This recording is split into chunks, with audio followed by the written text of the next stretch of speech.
Live from the campus of Penn State University, this is PSN News. It's Monday, November 11th. We have all you need to know about a new Penn State building development project, as well as more on a union rally held by Penn State graduate students. We also have more on the wildfires on both coasts, along with weather, sports, entertainment, and an interview. Stay tuned.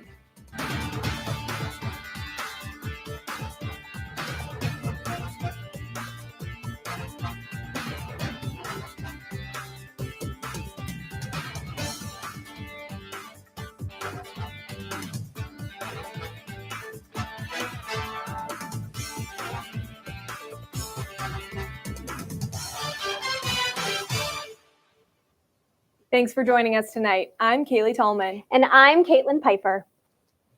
Centre County saw a record-breaking voter turnout for the 2024 general election, with a voter turnout rate of 73.12%. StateCollege.com reports that over 80,000 of the 109,000 registered voters cast their ballots. This marks the county's highest turnout in over 2 decades. This year's turnout surpassed the 2004 election's turnout rate of 75.9%. Final election results remain unofficial as canvassing continues for provisional, military, and mail-in ballots with potential deficiencies. Kamala Harris still holds a slight lead in the county. If Harris wins Centre County, it would mark the 5th consecutive Democratic candidate win in Centre County. Penn State University trustees approved a $96 million classroom development on the University Park campus. The project aims to accommodate expected first-year enrollment growth over the next couple years. The new building will be located near the Forest Resources and Business buildings by East Residence Halls. The building will include large lecture halls and general-purpose classrooms. It will be available to all colleges at University Park, and funding for the project will come from educational and general funds and borrowing. The Coalition of Graduate Employees at Penn State rallied outside of Old Maid on Thursday. They announced that 50% of graduate students have signed a petition to join the United Auto Workers Union to fight for better working conditions. Nearly 200 supporters chanted, held signs supporting unionization, and called for equal rights for international workers. Graduate student Joseph Heimerl spoke about the need for stable work environments, noting the vulnerability of international students. The State College Area School District is considering a second external review in the past month. The county is currently reviewing mental health policies in response to the death of a Park Forest Middle School student. The school board will next consider a review focused on bullying. The second review was discussed on Monday night in the board's meeting 6 months after 14-year-old Abby Smith died by suicide. There were rumors of bullying in the school district in the weeks following her death. They will next meet on November 18th to decide on the external review.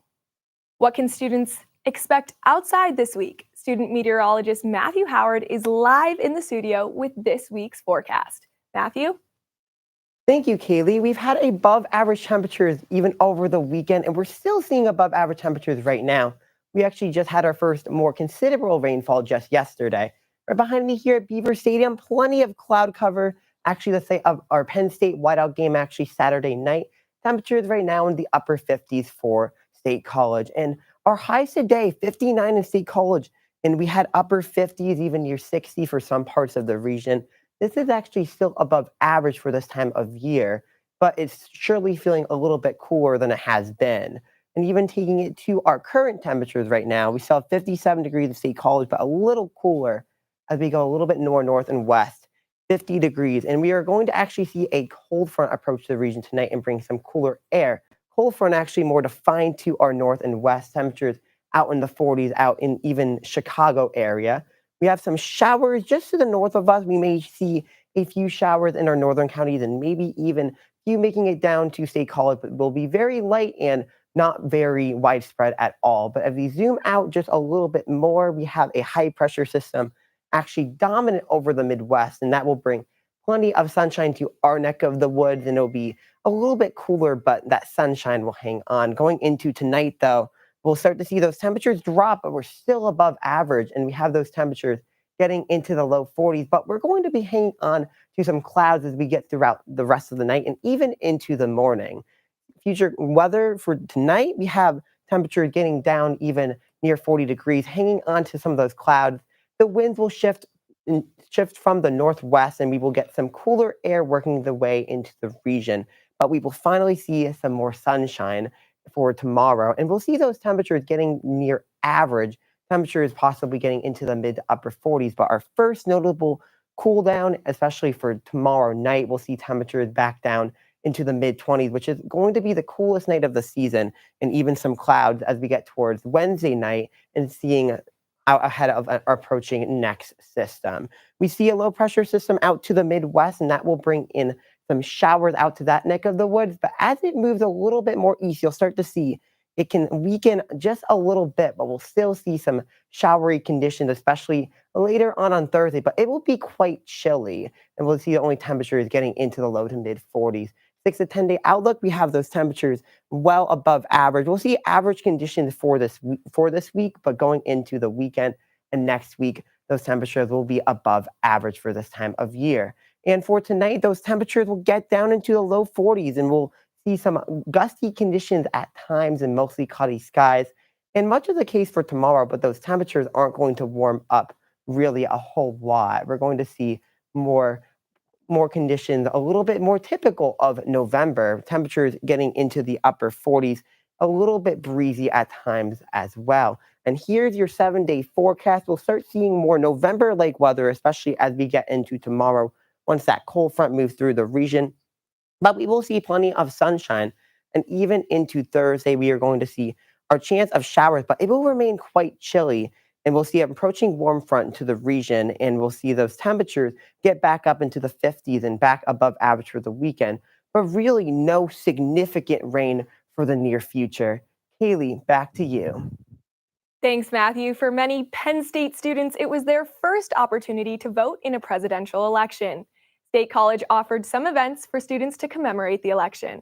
Scylla Guler has details on an event held in the Hub. Scylla? Thanks, Cailey. Last week, I had the chance to attend the Election Day celebration hosted by Pi Sigma Alpha, a college honor society for students majoring in political science and international affairs. Let's take a look. On November 5th, Election Day, I had the opportunity to attend an Election Day celebration hosted by Pi Sigma Alpha in the Lion Lounge. I'm Scylla Guler for Penn State Network News, and taking place behind me is the Election Day celebration. Everyone here has gathered today for free food, music, games, socializing, and coloring, and even more, just to celebrate such an important day in America's history. My name is Fiore. I'm the Vice President of Pi Sigma Alpha, the National Political Science Honor Society here at Penn State. We planned this event because the Liberal Arts Association or Liberal Arts College, they usually host an election night event for students. However, this year, with how contentious the election is, they were a little bit concerned about any possible violence or unrest around it. So we wanted to step in and take on that role as a nonpartisan political organization. So we organized with PSU Votes and the other organizations that have been involved in the civic engagement efforts on campus this semester to put on this event for everyone and just create a safe place for people to celebrate the election and our democracy on election night. Along with activities and guest speakers, there were food, snacks, and drinks lined up on the table for students to enjoy. My name is Emmanuel Kraft. I'm the president of Pi Sigma Alpha, the Political Science Honor Society, and it's really great to see this event come together. We've spent a good amount of time now planning the event, really just trying to have a space where people can come to have some food, do some activities, and just be in a space together during the stressful time of the election. So it's great that people are here, and I'm really excited that we were able to get this together. To attend Pi Sigma Alpha's future events, keep an eye on their Instagram at Pi Sigma Alpha PSU. Now, Annika Wagner will bring us the latest in sports. Annika? Thank you, Scylla. I'm Annika Wagner with your sports update. The Penn State football team beat Washington in dominating fashion this past Saturday at the official whiteout game. The Nittany Lions defeated the Huskies 35-6 to move to 8-1 on the season. Penn State opened the game hot and rode that momentum throughout the night. The Nittany Lions went 4 for 4 in the red zone in the first half and shut out the Huskies offense to go into the third quarter leading 28-0. Washington could only tally 6 points on the game, and Penn State sailed to the easy victory. The Nittany Lions now rank number 4 in the AP polls. They look forward to their next match this Saturday away against Purdue. The Penn State women's volleyball team saw their 15-game winning streak snap this past Saturday as they were swept by Wisconsin 3-0. The number 7 ranked Badgers upset the number 3 ranked Nittany Lions with a dominant performance.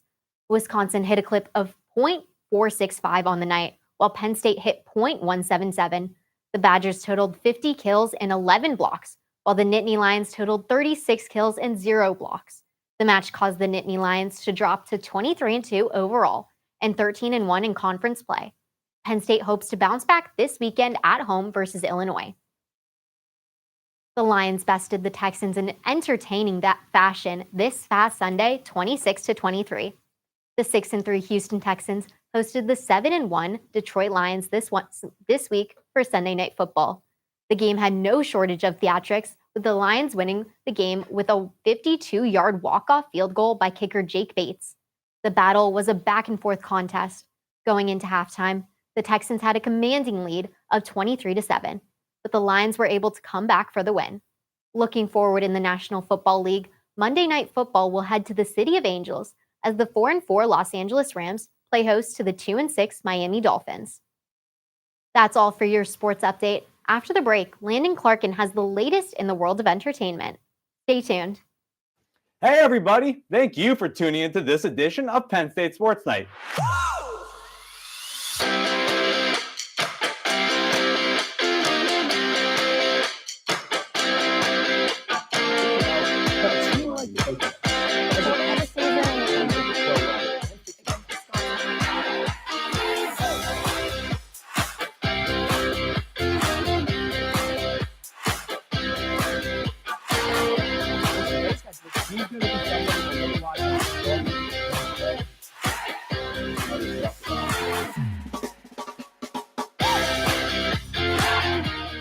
For all of us here at the Belisari Media Center, we are Penn State Sports Night.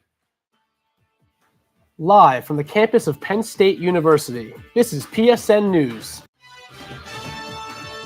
Penn State Network News is a student-produced, bi-weekly live news show featuring all student talent. From local and national news to sports, entertainment, weather, and live interviews, we have it all. We also feature student-made packages from across campus. Airing every Monday and Wednesday at 7 p.m. We are PSN News.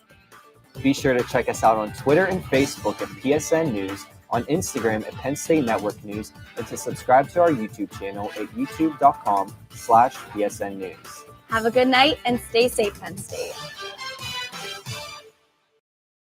Hey everyone, we are Red Carpet News, your main source of entertainment news at Penn State University. Man, this festival is going to be popping. I'm Alex Porzillo, here with Aiden Harold.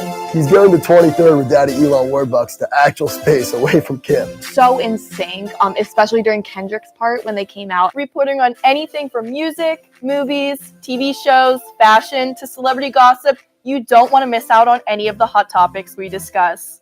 Find our segments on YouTube under the name Red Carpet News for your daily dose of entertainment. We are Red Carpet News.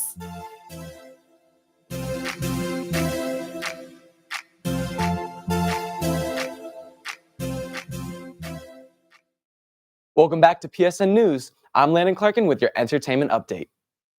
Country singer Cody Johnson will be performing at the Bryce Jordan Center this Saturday, November 16 at 7:30 p.m. The ACM Entertainer of the Year is bringing the Leather Tour to a sold-out crowd. Attendees can expect to hear his hits like Dirt Cheap and The Painter. Johnson will be joined by Grammy Award winner Ashley McBryde and Braxton Keith. Doors for the event will open at 6 p.m. The last supermoon of 2024, known as the Beaver Moon, will light up Pennsylvania's skies on Friday. It will reach its peak at 4:28 p.m., and the best time to view it will be after sunset. The fourth and final supermoon of the year gets its name from the time of year when beavers begin to prepare for the winter. To celebrate, the Central Pennsylvania Observers will host a free stargazing event at the Penn State Arboretum from 6 to 8 p.m. The event is open to adults 18 and older, and attendees are encouraged to bundle up as temperatures are expected to be chilly. Harlan Pena has more details about small businesses and collaborations in State College. Harlan? Thanks, Landon. Not only was it whiteout, but Penn State got a blast from the past last weekend that left students with new addition to their wardrobe. Let's take a look. Local small vintage businesses made their way to State College for their annual pop-up sale. 6 different vendors partnered with the Maxon to bring fresh designs to the community. Bins and clothing racks were everywhere, giving the students a wide variety to choose from. Here, I'm a Penn State alum, so we come back for the community, do different events like this. We feature upcycled vendors as well as vintage clothing. The sale started at 11, but people started lining up at 8 a.m. Hours before it started to be the first to get their hands on these designs. To me, it's crazy to me that people line up and even want to come to our events. The support is just amazing. At this pop-up alone, over 1,000 pieces were for sale. Yes, the clothes are fashionable, but this pop-up provided secondhand clothing new homes. Some of it's donated. We thrift a lot of it, and it's good for the community, and it's great for the environment too. So just love doing it. Yes, this is a fun event with a DJ and good vibes, but it's all about sustainability when it comes to thrifting. They're pushing for eco-friendly, so our whole mission is to be able to promote sustainable fashion, and it's awesome. You know, we have the hip designs, the old school look. There are many shops downtown with Penn State merch, but the students appreciated this pop-up to get a hold of more unique pieces. This year, I think that the vintage community at Penn State is just going to keep on growing and growing, and I'm excited to see where it goes and to be a part of it. The Maxon and business owners want to thank everyone for coming out and supporting. I can't wait to see those vintage styles around campus, and I know the students are looking forward to this pop-up again next year. Back to you, Landon. Thanks, Harlan. 3 individuals have been arrested in connection to the death of former One Direction singer Liam Payne, who tragically fell from a hotel balcony on October 16th. One individual is being charged with leaving Payne in a vulnerable state. The 2 others, including a hotel employee, are accused of supplying him with narcotics. Authorities believe that their neglect and involvement with drugs played a role in the tragic event, but there is no evidence to suggest that they were directly responsible for causing his death.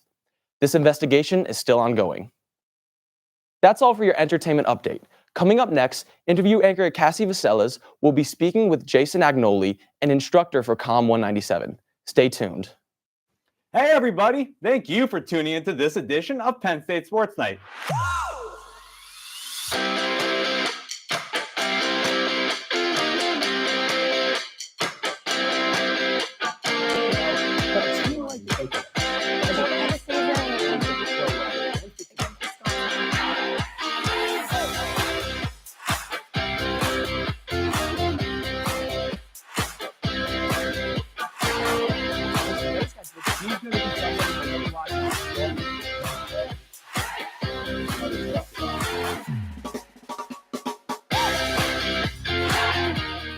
For all of us here at the Belisari Media Center, we are Penn State Sports Night. Live from the campus of Penn State University, this is PSN News. Penn State Network News is a student-produced, bi-weekly live news show featuring all student talent. From local and national news to sports, entertainment, weather, and live interviews, we have it all. We also feature student-made packages from across campus. Airing every Monday and Wednesday at 7 p.m. We are PSN News. Be sure to check us out on Twitter and Facebook at PSN News, on Instagram at Penn State Network News, and to subscribe to our YouTube channel at youtube.com/PSN News. Have a good night and stay safe, Penn State. Hey everyone, we are Red Carpet News, your main source of entertainment news at Penn State University. Man, this festival is going to be popping. I'm Alex Borzillo, here with Aiden Harold. He's going to 23rd with Daddy Elon Warbucks to actual space away from camp. So in sync, especially during Kendrick's part when they came out, reporting on anything from music, movies, TV shows, fashion, to celebrity gossip. You don't want to miss out on any of the hot topics we discuss. Find our segments on YouTube under the name Red Carpet News for your daily dose of entertainment. We are Red Carpet News.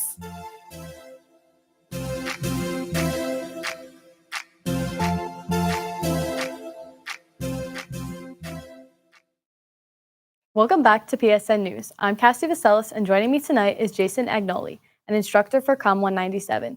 Thank you so much for coming in today, Jason. So we're going to kind of get the basics out of the way. So what are your year, major, and involvement at Penn State? Yeah, so I'm already a fourth-year student. Can't believe it myself, senior, graduating in May.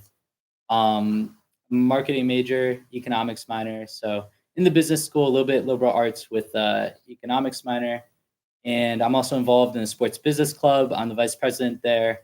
Every week we bring in professionals from the sports industry, talk about their job, what they do, cover everything from teams to physios to trainers to salespeople, cover a lot of different stuff. And then, of course, cover a Formula One podcast. I'm a co-host with a few other of my friends, Lights Out Latest. So we cover everything about Formula One. And then the class, too, with students teaching students, where I teach about Formula One. Yeah, so you talked about the class. Can you kind of give a description of what you teach in there? Yeah, so it covers every single aspect of Formula One. It's engineering, history, media, finances, and Formula One is so unique and complex because of two things. One, it's an engineering sport where you're actually able to build your own car and develop it throughout the season, make it better, make improvements to it. You don't see equipment being improved during the season. Like in football, you can't make a better ball, it's just the ball. But in Formula One, you can make a better car. And the other side of it is Formula One's a public company. So you know all the finances, you know all the inside out of it. So there's already so much information about Formula One. And to be able to take all that and as a fan and now a teacher, teach that to other students has been an incredible experience. Yeah, that sounds awesome. So you talked about it being in the Students Teaching Students program. So what exactly is that program? The Students Teaching Students was founded in 2020, so right after the pandemic. And it's a program where students can apply to teach their own course. So the process would look like, first you'd do a proposal, hey, what subject do you want to teach? Then you'd fill out a formal application. You'd have to find a faculty member to back you up, since as a student, you can't list your own course online path for students. But once you find a faculty member to back you up, you come up with the syllabus, you come up with the lesson plans, you come up with the assignments, projects, everything you plan to teach. And then that goes to Students Teaching Students, which is a student org. And then if they approve it, then you go ahead into learning how to teach and marketing the course. So the course gets marketed after approval. And then after it's marketed to students so they can enroll, you go to the Schreier's Teaching Center for Center for Teaching Excellence, where teachers learn how to teach. And then after going through this huge, big process, you finally get to teach your own course. Right. So it seems like you have a lot of other commitments. Like you said, you're in the podcast, you're in the executive board. So how do you balance all of those commitments while teaching the class? There's a lot of things I'm involved in. And thankfully, now I'm a part-time student. I was able to come in summer semester, get some stuff forward with that, and then come in with some AP credit, dual enrollment credit out of high school. And then I've taken over the standard amount of credits every semester, over 15 every semester. So now my final 2 semesters, I'm a part-time student, so I could do more of everything else, more of Formula One class, more of sports business club, more of internships. I'm also an intern for the football team. I'm a stadium operations intern. So everything to do with credentialing, planning, game day, live events type of stuff I help out with. And then you mentioned how you are a senior. So what does the future of this class look like once you graduate? So thankfully, the class doesn't end here. I'm actually not the first person to teach it. There was 2 other teachers, Chase and Dan, super incredible, who founded the course, and I took it over. It's only grown. It used to be 15 students, and we just got full enrollment every semester. And so we expanded to 40 students. And that was kind of risky because we're like, wow, there's no way we're going to have 40 people sign up. Every semester, we've been 40 students. In fact, for next semester, spring, we're already fully enrolled. So the future, what it looks like is right now, me and AN, he's my co-instructor. We teach the course. After I graduate, I already have somebody lined up willing to teach. And it's incredible to be a part of this legacy that is the Formula One class and the largest Students Teaching Students course at Penn State. That's awesome. And how does teaching this class kind of help you for your future, knowing that you want to work in F1 or motorsports? Yeah, it's really interesting to see kind of the depth that Formula One has and how much goes into it, and then be able to absorb all that and communicate it to students. It really helps me fully understand and keep up to date on the sport. I mean, I would anyways as a fan, but having to teach it to others, I really need to know what is right and what is not right. So it definitely helps with my knowledge, helps me demonstrate my knowledge of the sport, and helps me communicate all the different parts of the sport to people that might not know as much. Or I imagine in a job interview down the line, I could say I literally taught a class about this and explain some of the things I learned about Formula One. Right, and it seems like something that you really enjoy. So do you have any favorite memories from teaching so far? Teaching is very interesting. One, I'm a student, so I'm already in tune with that vibe of like students and what they're going through. But then also some of the funny things that happen, like it's a sport. So we get everybody from super fans to people that never heard about Formula One. The most fun moments is when we have fans like of opposing drivers that don't like each other. So I had to shut down like arguments in class because of that before. It's also been interesting because you hear about ChatGPT and teachers got to deal with ChatGPT cheating. And we've definitely had situations where I had to deal with that. So I'm like, oh my gosh, my professors are so hard on this. And then now I turn around and teach my own class. And now I have to face the same problem my professors face. So two of my favorite moments, kind of a funny one and kind of difficult one that a lot of teachers are dealing with today. Oh, all right. Well, it seems like it's a lot of fun. So thank you so much for coming in and talking to us about this class. We really appreciate it. Now stick around because coming up next, Kaitlyn and Cailey will have the latest news from across the nation. Stay tuned. Hey, everybody. Thank you for tuning into this edition of Penn State Sports Night.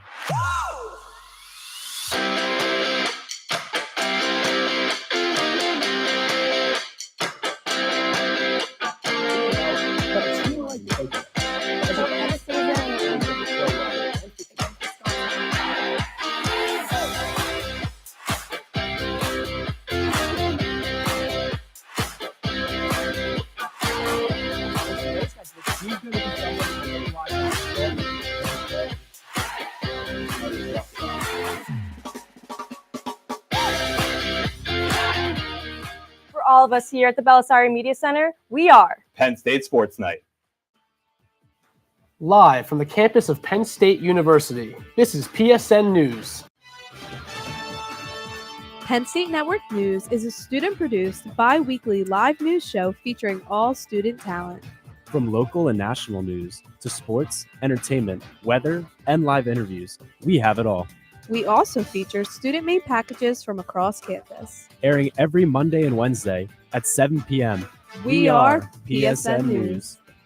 Be sure to check us out on Twitter and Facebook at PSN News, on Instagram at Penn State Network News, and to subscribe to our YouTube channel at youtube.com/PSN News. Have a good night and stay safe, Penn State. Hey everyone, we are Red Carpet News, your main source of entertainment news at Penn State University. Man, this festival is going to be popping. I'm Alex Porzillo, you're here with David Harold. He's going to 23rd with Daddy Elon Warbucks to actual space away from Kim. So insane, especially during Kendrick's part when they came out, reporting on anything from music, movies, TV shows, fashion, to celebrity gossip. You don't want to miss out on any of the hot topics we discuss. Find our segments on YouTube under the name Red Carpet News for your daily dose of entertainment. We are Red Carpet News.